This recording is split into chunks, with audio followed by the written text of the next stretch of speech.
Hey everybody, it's Leon with Bigfoot Okanagan. A lot of you know or have been waiting for us to get back online because you know that we went up to the Slocan Sasquatch event. Sorry, I'm on like no sleep right now. We had a fantastic time up there. The witnesses were spectacular. I mean, they were better than spectacular. They're just great people. Turns out that one of them happens to be in the same field of interest that I'm in academically. So, hopefully getting together with them down the road. But they're a great group of people to definitely connect up with. We appreciate you guys as well for letting us inviting us to stay because of that snow blizzard that came in. And on that other side of that is Drake, thank you for your fantastic driving across that mountain pass, man. 4 inches of snow on the road, and you saved us a few times from sliding off the mountain. So, and that was a heck of a drive for your nervous system, at least mine. And I wasn't even driving, so kudos to you, my friend. Nick, for you to be able to go where no man has gone before. Love you in the bush. Love that you can get to places quickly. Love the way you look at things in the bush. We analyzed a lot of the data. There's a lot of great video stuff that we're going to show you. And we're going to show you actually also a technique to find out if you come across tracks, how their tracks are covered in snow, but you can still see the indent, how to figure out what animal's making those tracks. So I'll show you about that. Now the reason why I'm doing up this video is there's two stories here. The first one is the one I'm just talking about, of course, which is about what happens when a interview comes into place. That's not an orb behind me, I just got in, so I'm just getting home. In case you see this here. And so that's the one story we're going to do. So we're going to do up a video on that. The other story is about, I've always warned people about the priming of the brain via narrative that you hear and setting you up into believing something. You know, a lot of times it's like a clickbait technique people use online. Now, the reason why I want to talk about this is there's some consequences for some people that are online right now that put out a narrative, flipped the narrative, kept flipping the narrative. I'm not too sure what was going on behind the scene in their brain, but I'd sure like to almost interview them. You will know who I'm talking about, and I'm sure they'll get a watch of this video. So if you want to get online with me, I would love to interview you. So those Slocan reports came in by no other than Matthew John Moneymaker. Boy, my brain cells are about 3 right now. He was the one who did the original post, and the original post claimed that these were the best Sasquatch tracks of 2020. There's the first priming of the brain. All of us read that post, and we went online, and then it started getting more strangers, more strange, more shifting, and more changing, and more shifting. I need to address this because if that priming is happening with BFRO, which has a since all of us go to for resources, it really puts a lot of suspicion onto what we can trust and what we can't trust posted in BFRO. I'm saying this to help the community. I'm not saying this to attack anybody, but it's something I can't do not say anything about because it doesn't help out what we're doing. We're pretty professional and serious. We're quite serious about what we're doing, and you'll see that in the video coming up. Okay, you guys. Anyways, we all made it back safe. Thank you, witnesses, for again your stellar time. And yep, we'll unfold it for you so you can understand how we came across it, how we did the techniques to vet the area out. We'll show you at the beginning part where we know nothing. We're just on site, trying to formulate ideas and concepts and gridding out the area and all that kind of stuff. And then more data starts coming in, more data comes in, and then we'll explain to you exactly what's happened. And then we'll also we'll show you what exactly we found, and then we'll probably explain to you more than likely what's happened. Okay, take care of you guys. We really care for you a lot, and we appreciate your support. Be real out there, be honest out there. And for goodness sake, vet the data. Okay, so I hope to have that video out, one of the videos out within a week. Hopefully get them both out within a week, but it just depends how my week unfolds. Okay, see you guys.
Everybody, it's Leon with Bigfoot Okanagan. This is video 2 for the Slocan report. This particular video is going to be on exactly how we found out about the report, who we contacted to get more information. And I want to just point out that we are not affiliated whatsoever with BFRO. And we reached out to them because, specifically Matt Moneymaker, because he was the one who was doing the claim that these were the best Sasquatch trackways in 2020. And the curious part for us, that was frustrating also for us, is that all these declarations that he had made in point form, if you went through them, majority of what he declared is invalid at all. One of them would be they live in a cabin. They don't live in a cabin, they live in a house, and they happen to have a cabin on their property. One of the things posted too was the driver was the witness. The driver was not the witness whatsoever. And so what we're trying to show you in this video, or at least what I'm trying to show you in this video, is if we're trying to collect data seriously from an organization, what does that all look like? And this is about our experience, and I hope you learn from this particular one. We went on site to investigate this whole thing, finding out about it via the BFRO's main page, web page. And this particular video is that process. Okay, so systematically, what do you do when a report comes in, or you find a report? You try to contact the people who did the actual original reporting and original people who vetted the information. And so that's what we did. So on this video, it's about 24 minutes, 25 minutes, is that process of who we contacted, the emails. We'll show you the original posts, and it's kind of important to unravel that so you understand why this has turned out to be a very frustrating experience for us, but we learned from it, and that's what it's all about, really, is about education. I've spent about 10 interviews last week on the news, TV, because of this escalation that happened in regards to Slocan and Sasquatch and all this kind of stuff. Unfortunately, having to say to people that this has nothing to do with Sasquatch at all. And this is part of the problem, which I'll explain a little bit in the video here. At the end of this video, you'll see a few video clips of us on site. That'll be stuff kind of teasing you a little bit to show you what we did on site and how to vet out an area correctly instead of making declarations, claiming things, and when you go onto a site, what to do and what not to do right off the bat, because you'll be pretty excited about if something comes in like this particular report that we were quite ecstatic about being the best Sasquatch tracks of 2020. Unhoaxable. They're not hoaxed at all, of course, because a moose doesn't hoax things. So I want to point out too, it's not the BFRO researchers who've been trying to go out there to prove this. We're not talking about anything about them. We're talking about the president of BFRO and what his claims were, which put everything else under suspicion or under question. So we don't know if we can trust it. Anyways, I hope you enjoyed a little bit of videos we're going to show you afterwards. Look forward to getting you on site and showing you how to unravel all that kind of stuff. Thanks, guys.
Hi everybody, it's Leon with Bigfoot Okanagan. This is video 2 in regards to the Class A report that came into the BFRO over Christmas time.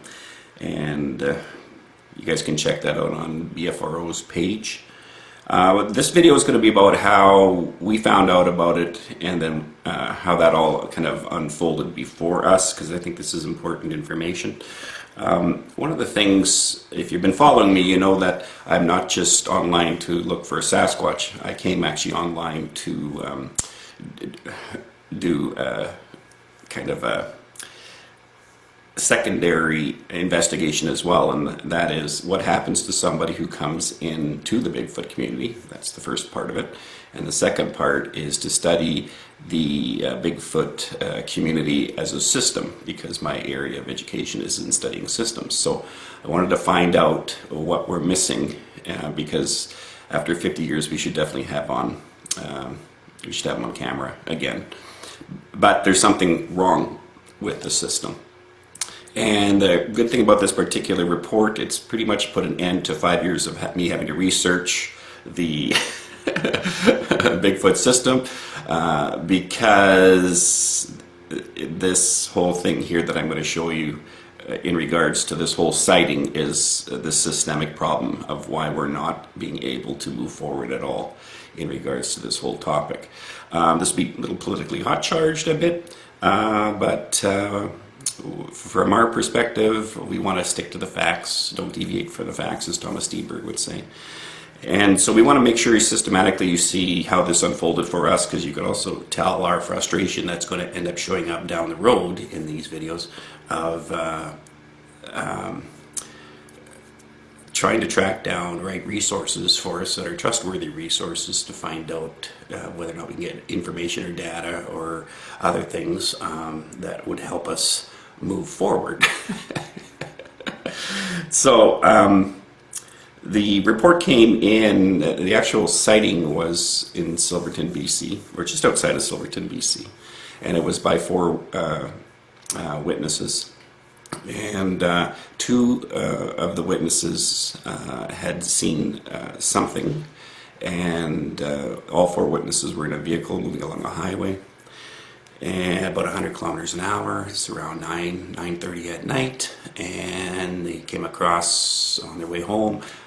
2 of the witnesses, or at least one of them, arose. She looked out the window and saw something standing there, and then she said, "Hey, what's that?" That kind of a scenario. And then Martin from Germany, a young guy, he looked over, and all he seen was something big moving down kind of on its fours. So the reason why we found that this is a good educational opportunity for all of us online. Some of us won't care, of course, that you're online about any of this stuff, but you guys know who I'm talking about.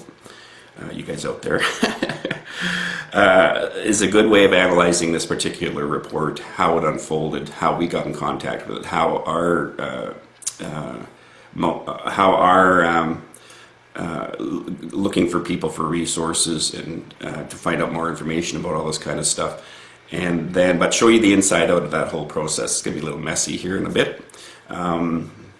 So, like I said, the report came in on the 26th, and that was sent in by Erica, who's a PhD, and she's a PhD in the same area that I am academically interested in. And not only that, is she deals with cults, which is what I deal with as well. So I hope to have a lot more good conversations down the line with her, and maybe get her on here in her academic areas so that her and I can hash out some neat ideas. So. And perspectives of how the brain works. And then so what she did was she reported it on the 26th and sent it to the BFRO. At that point, I think somebody reached out to us on December 31st, so we didn't know about this report, and showed us the report on BFRO. So at that, when that happened, of course, we went and checked it out online, and here's a copy of what the report has said. And you guys can read it yourself, or you can just go online and check it out yourself. Now, the thing that's been frustrating for us is a lot of the data keeps shifting. In other words, all the posts that keep coming up keep seeming to shift what they were said originally compared, or are not saying clearly what they were saying clearly at the very beginning. And so also we went on to the BFRO Facebook page and checked out those posts as well. Now we've screenshotted absolutely all of this transition of these changes that have happened online, just again to show people. We're trying to help here. We're not attacking anybody. There's a systemic problem in the Bigfoot community, and this is what it is. So I'm going to give you, I don't know, probably give you $20,000 worth of free information here. If you want to take it, if you don't, we're not moving ahead one iota in the future. So after we looked at both those BFRO sites, and especially the one that was on the Facebook, the original Facebook posting, I believe it came out. Give me a sec here. I'll just do a quick check.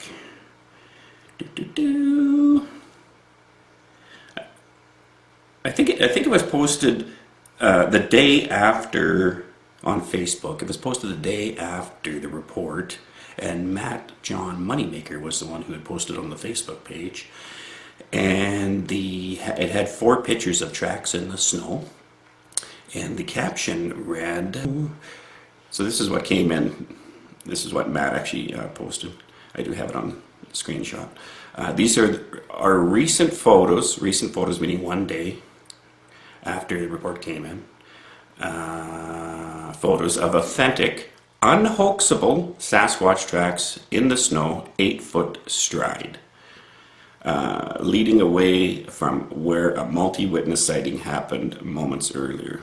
The encounter occurred Christmas Eve, 4 miles south of Silverton, British Columbia, along Highway 6. There was 4 people in the car who are actually staying in a cabin not far away, but only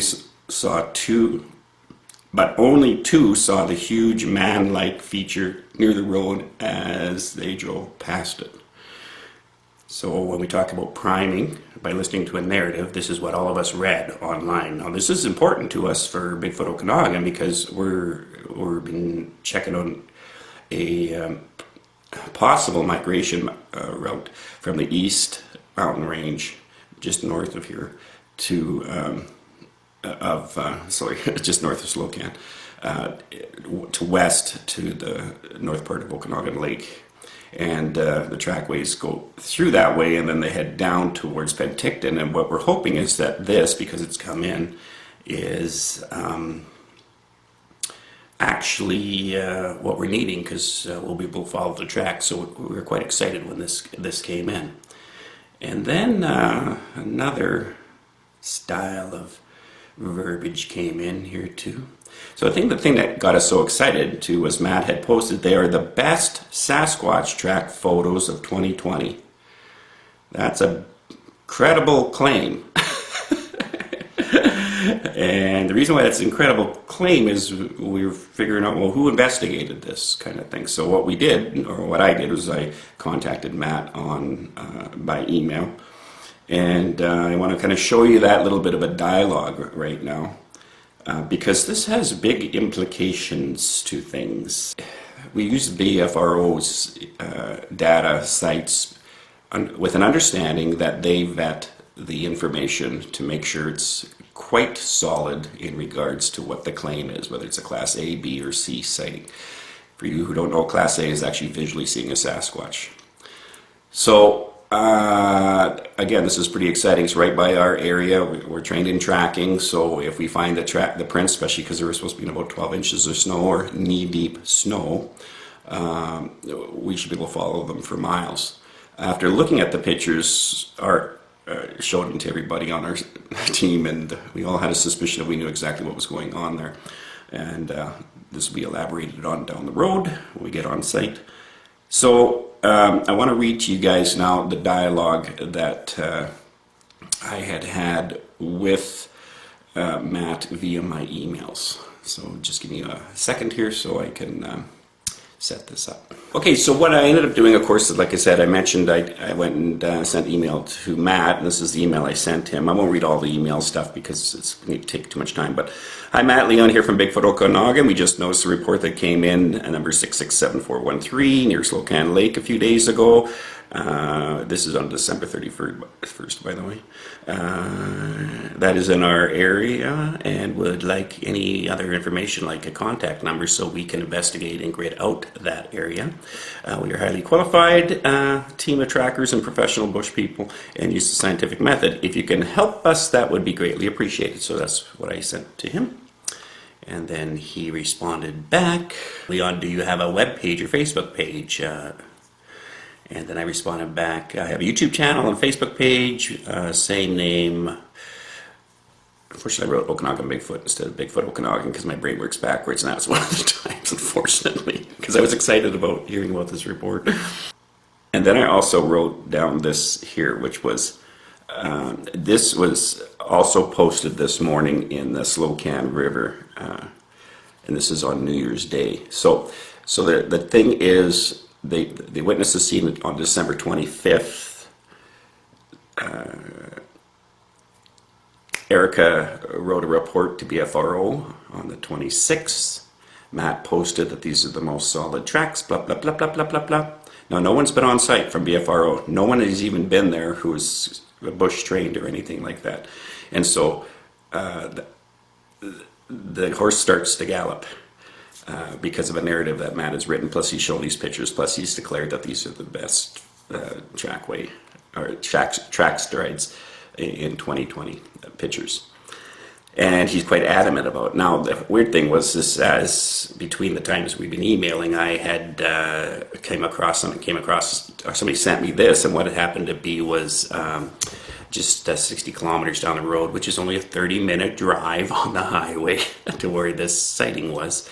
On New Year's Day, somebody was doing a polar dip in the Slocan River, and it's all on video, and it happened to be somebody dressed as a Sasquatch, who happens to be from Frog Peak Cafe. And so I sent him a link to this, and then his response back to that, because I think, if you're investigating and you've got something at BFRO, you might want to know, this is kind of curious. There's a Sasquatch sighting on the 25th of Christmas, and then you have a person showing up in a Sasquatch costume just 30 minutes down the road by car and doing a polar bear dunk in the on New Year's Day in the river. So, I would want to know that information just in case there's a correlation between the two. So I thought it was a helpful thing to share to him. Okay, so then the next thing I did is, after sending him that report, I sent him this, or that video. I sent him this. Hi Matt, this is totally looking like a hoax. Actually, this is why I sent him that video. This is totally looking like a hoax. It looks like it was done by the Frog Creek Cafe, which is just up the highway from where the sighting was. They even have a carved Sasquatch in front of the cafe. You can see it on their webpage. Unfortunately, I think the witnesses were fooled by a prank, more likely a misidentification is where I was coming from. So how that unraveled again was he got back to me, and then I got a video sent to me of somebody doing a polar bear dip in a Sasquatch outfit 30 kilometers down the road, or 60 kilometers down the road, which is only 30 minutes drive. And that was 7 days exactly, from one holiday, Christmas Day, to New Year's Day. And those are kind of interesting because it's both on the holidays when the sighting was, and also when the Sasquatch polar bear dip went on.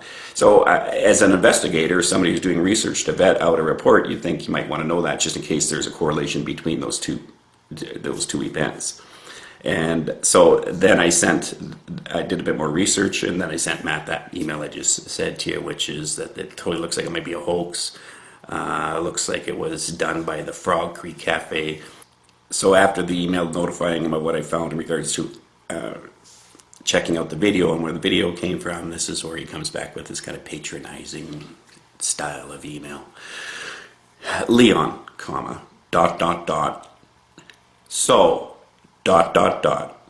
Because there's a cabin with a cafe with a statue of a Bigfoot 60 kilometers away from the location of the incident, the sighting must be a hoax. Is that your logic? Question mark, question mark. Now this is the one that agitates me right here. Is that your logic? Question mark, question mark. And then he goes on and says, and therefore all the sightings around Willow Creek, California, with more than one Bigfoot statue must all be hoaxes too. Right? Question mark. By the way, it's called the Frog Peak Cafe, not the Fog Creek Cafe. Matt. See that certainty? Now remember, this guy has not even been on site. And this guy here is the one claiming with his logic that these are the best Sasquatch stride marks of 2020. With an 8-foot stride, is what he's saying. And he said step in one of his other Facebook reports. A stride is actually 2 steps, not 1 step. So I'm going to come back to this when we're on site, because this is what agitates me the most about this whole thing. If we are trusting BFRO to be accurate about vetting data, so we travel 3 hours and 40 minutes in blizzard conditions because they're a trusting source for us, and then we get on site and we're trying to figure out all these claims that are posted on BFRO, and none of them are vetted. As a matter of fact, we'll show you why in the video coming up, next video, of exactly what we do and how we know it's not vetted. We talked to the witnesses who were very fantastic people, and I certainly hope to get together with them again down the road. But the problem with this is all it gave us was this capping on my 5 years of research of what's systemically wrong with the Bigfoot community. The problem with the Bigfoot community is it doesn't vet any of its information. So all of us who are actually serious researchers are having to plow through thousands of different channels maybe that are just doing narrative, priming the brain, and none of it's factual. No wonder we're not getting ahead anymore. I mean, this is just ridiculous, this whole thing. So the key thing too is, because I mentioned before, is we've been keeping every post that has been shifting and changing. The shifting and changing on the Facebook page has been just amazing to watch. Matter of fact, there's a whole slew of comments that were, Austin went to the Sasquatch portal vortex. And those were pictures of somebody who had also posted the original posts of his, asking him, what about the discrepancy from what the report is compared to what you're writing now? The response back was, well, I did mention I'm upgrading the data as it comes in. Well, if you're upgrading the data from when it comes in, how come you don't have that written on any of your other posts? I went down through your feed. I think you say it 4 times. At least you did say it 4 times before you shifted the post again, the feed. Of this is for updating. I don't think it's updating at all, Matt. I think you didn't even investigate this. I think what you did is you came up with an apophenia concept in your brain, connected those dots, gave a nice priming narrative that was kind of a clickbait for us at home who are really serious about what we're trying to do here by declaring that these are the best the Sasquatch trackways of 2020 that have come in. You didn't even look at it. But I'll tell you, this is pretty disappointing because it puts absolutely everything in question that we've got on our marker boards here in regards to reports that came in from BFRO. You're the president of BFRO, and this is your vetting? Anyways, that's all I'll say about that. So, try to be fair back to him. I wrote, no, that is not what I'm saying, Matt. I am saying that if it's pretty suspicious that the Frog Peak Cafe, thanks for the correction, name correction, even wrote that in there, posted a video of a guy in a Sasquatch costume doing a polar bear dip on New Year's Day. That's just 7 days after the event. Put the link in again so he could take a look at it in case he missed it. Because the cafe is only a 35-minute drive down the road, plus the store carries Bigfoot items, including a carved Sasquatch in front of the business, and the video they posted shows someone in a costume in the area a week after the sighting, I felt that it was important information for you to be aware of. I am not saying that the witnesses didn't see something, but it may be a misidentification, which most of these are. The reason I reached out to you was, this is the part here that I don't think he gets about what we do. The reason I reached out to you was in the hope to get 2 data points from the sighting. Which way the Sasquatch came from and where they were heading. If the trackway is a foot is in a foot of snow, we should be able to track both directions for quite a few miles. That's including if there's snow covered. This idea also corresponds with the First Nations band's belief of Sasquatch migration. We need to see the tracks to see if they match other footprints, so we are certain that they are from one of the same individuals, or are we dealing with a new individual. Anyways, we're going to be heading out to the location shortly, so we should know fairly quickly if they are costume footprints or the real deal. Now, this is where he finds out that we're now going on site, and this is when we notice a lot of shifting going on in regards to the narrative that are being posted on the Facebook page. This information would be helpful for us is to fill in a possible migration pattern. And what I was trying to do was get him to come back and have some kind of a different response. I just want to see a Sasquatch again. That's going to have finished off a little bit. And I don't need a lot of people. I just need the right people. I thought maybe he was maybe one of the right people. No, he's probably not going to care about this or anything like that. Well, I'm not going to care about it other than that there's no way we can trust anything BFRO is posting, because if the president of the organization that is supposed to be putting out this narrative that we collect data on Bigfoot, well, how do you collect data? Do you collect it similar to Sasquatch Chronicles? Sasquatch Chronicles doesn't claim that they vet the information. They collect people's stories and reports. But they're not saying any of them are true. They just let the person share the report. BFRO, as far as I've known since you've been out there, you are modeling yourself as if you are collecting data and vetting the data, so everything that you post is actually somewhat solid. I think all I've seen so far through this whole thing is you're backtracking because you caught yourself with clickbait. You didn't really do your due diligence. You took the story down. Well, Wes could have taken the story down and just listened to their experience and stuff like that. But that's not vetting the data for the people who are at home. Now, there's a problem with this, and one of the other problems is it starts getting out in the community, local community, in the news reports, because it's on the BFRO, and it excites everybody. And then we have to go out and point it out that, no, this is not what you're seeing here, which makes you look bad, and it makes us look bad. So at least do some bloody diligence here before you say, is this your logic, Leon? Is this your logic, Matt? It's a disgrace, in my opinion. Absolute disgrace. Anyway, so this is the end kind of for this video. Hopefully I got it down pat to something reasonable. And then that will take you on site. We'll show you everything that we did. We'll show you how we know it's not a Sasquatch. And it really sucks that it isn't. The witnesses, again, great people. And we explained to them more likely what it is that they saw, and we'll show you kind of the same idea.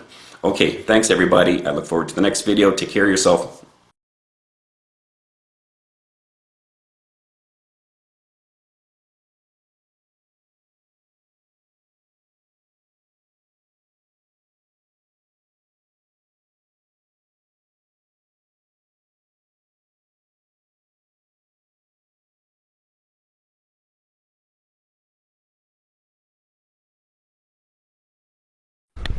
(9 p.m. Christmas Eve). 4 people were in a car travelling from Slocan up towards the Silverton area. They spot a big brown creature just off to the side of the road, standing on 2 legs. Let's go check it out. Okay, we're on site. A little bit of snow out here too. And right there is where the supposed sighting was. And we have a nice pullover here. So what we're going to do is check this roadside first on both sides of where the clearing is, and to see if there's any tracks going into the tree line. Then Nick's going to go around the perimeter of the tree line, then we'll go to where the original tracks are. And then we'll work our way out along this road back here, in here, and do a circle loop around, and then move into the area. So we'll let you know what we find once we're up there. And we're pretty sure we know what we're going to be looking at when we get there too, so awesome. These footprints are from who? These footprints here would be from the people who were in the vehicle that came back the next day to film out what was going on. I thought you guys might have been doing some research. That's amazing. Yeah. So the woman saw it on standing, and then it went down, and the guy behind sitting in the van saw him punch down. So it wasn't just a bear going down. They thought it could have been a bear, but we didn't see it. But we came back to look at the tracks, and we recorded a bunch of the tracks too. Awesome. I would say there was one track here, and then there was maybe one that was going this way. Because I think he was coming from this way, and he was going that way, and then went into the bush. Did you see anything in there? Nothing over there right now. I see a lot of rub marks on trees, that's about it.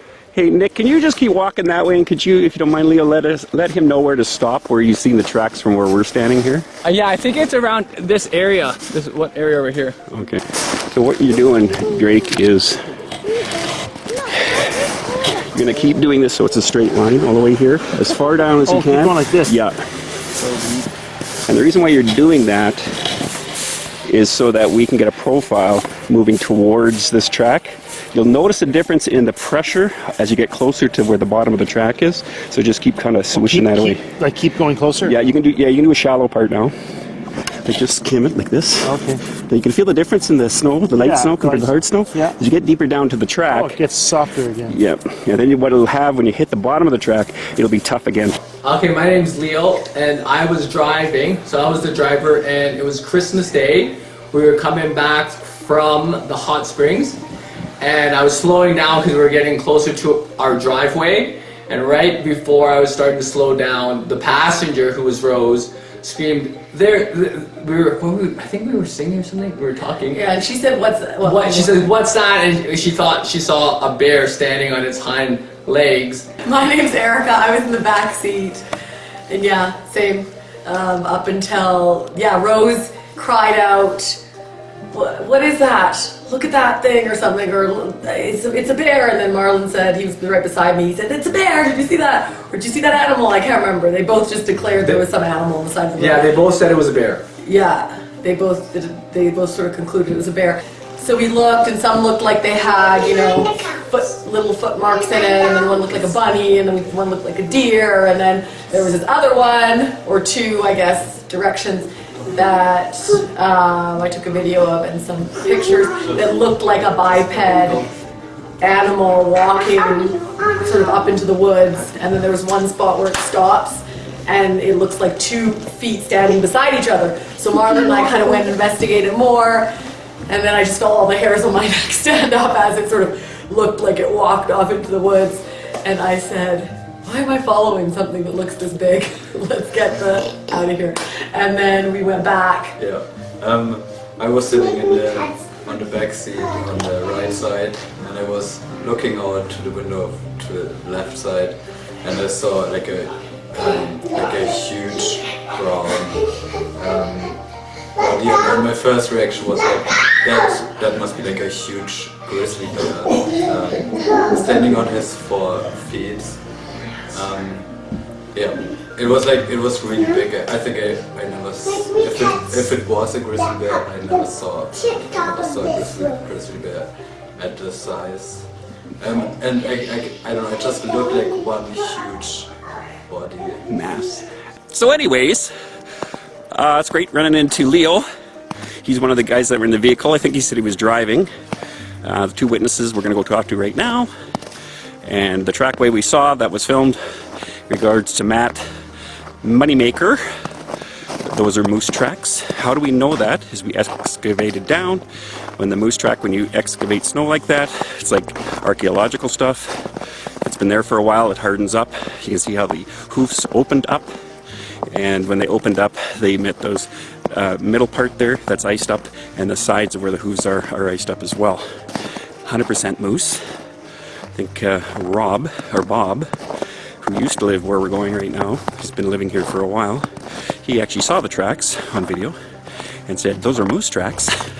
He's been doing Sasquatch research for quite a few years in the whole area. And not only that, Leo has a whole bunch of other stuff he wants to show us. None of these people are skeptics about Sasquatch. We all want to find it, including them. So we're going to find out more information coming up here.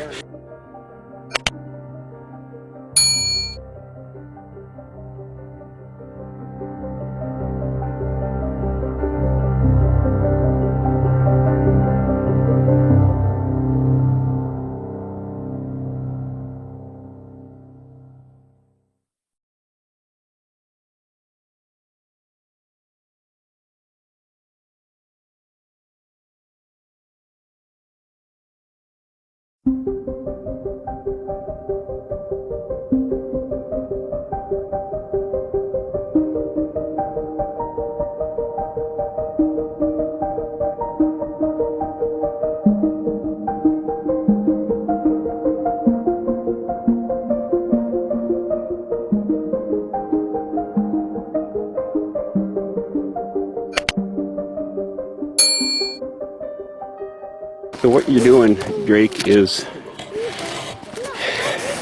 you're going to keep doing this so it's a straight line all the way here, as far down as you keep can. going like this. Yeah. And the reason why you're doing that is so that we can get a profile moving towards this track. You'll notice a difference in the pressure as you get closer to where the bottom of the track is. So just keep kind of swishing that away. Keep going closer? Yeah, you can do a shallow part now. Like just skim it like this. Okay. Then you can feel the difference in the snow, the light Yeah, snow compared to the hard snow. Yeah. As you get deeper down to the track. Oh, it gets softer again. Yeah. Then what it'll have when you hit the bottom of the track, it'll be tough again. Okay, so I scraped down, like Leon said, until I gently went to remove the soft snow and stopped when I hit something more hard. So as I look down there, it looks to me like it is a hoof. Of course, it's not a perfect thing, but it's definitely not a flat-footed print because the center has the space between the hoof, leaving a hump down the middle.